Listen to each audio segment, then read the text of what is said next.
দৰঙৰ দলগাঁৱৰ ঠেকেৰী গাঁৱৰ দেউল উৎসৱত ভাগৱত শোভাযাত্ৰাৰ বিশাল কাৰ্যসূচী।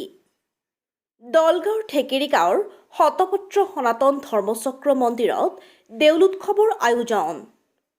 উদুলি মুদুলি পৰিৱেশ হৰিনাম ধ্বনিৰে। দৰং জিলাৰ দলগাঁৱৰ ঠেকেৰী গাঁৱত বহাগৰ 15 তাৰিখে অনুষ্ঠিত হয় দেউল।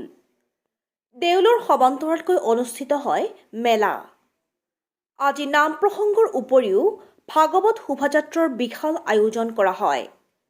পূৰ্বৰ দৰে অনুষ্ঠিত হৈছে এদিনীয়া কাৰ্যসূচীৰে দেউল উৎসৱ। ধৰ্মপ্ৰাণ ভক্তসকলে ভাগৱত পাঠৰ জৰিয়তে সকলোৰে শান্তি আৰু মংগল কামনা কৰে। ব্যুৰ' ৰিপৰ্ট, আধুনিক খবৰ। বিগত বৰ্ষৰ দৰে আমি বহাগৰ 15 তাৰিখে আমাৰ ঢেকেৰীগাঁও নামঘৰ শতপত্ৰ সনাতন ধৰ্মচক্ৰৰ উদ্যোগত আমি দৌল উৎসৱটি আনন্দ উল্লাহৰ মাজেৰে উদযাপন কৰিছোঁ।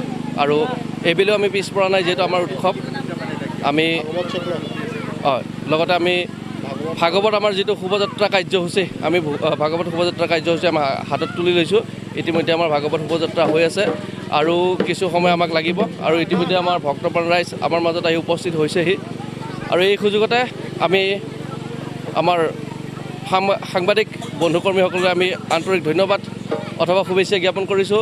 লগতে আমাৰ ভক্তপ্ৰাণ ৰাইজলৈ আমি শুভেচ্ছা জ্ঞাপন কৰিছোঁ, কাৰণ তেওঁলোকে আহি বহুখিনি সময় আমাক যিহেতু দিছে। আমি সকলোৰে উজ্জ্বল ভৱিষ্যত কামনা কৰিছোঁ। আমি আগন্তুক যিটো আমি প্ৰয়াস ৰাখিছোঁ, ইয়াতকৈ যাতে আমি কেনেকৈ আমি আগুৱাই যাব পাৰোঁ তাৰ ওপৰত লক্ষ্য ৰাখি আমি আমাৰ কাৰ্যসূচী আমি হাতত তুলি লৈ যাম। আমাৰ কাৰ্যসূচী পোনপ্ৰথমতে নামঘৰত আমাৰ নাম কীৰ্তন প্ৰথমতে হ'ল, পুথিপাঠ কৰা হ'ল। তাৰপিছত আমাৰ ভাগৱত শোভাযাত্ৰা কাৰ্যসূচী আছিলে আৰু ইতিমধ্যে ভাগৱত শোভাযাত্ৰা কাৰ্যসূচী আমাৰ হৈ আছে।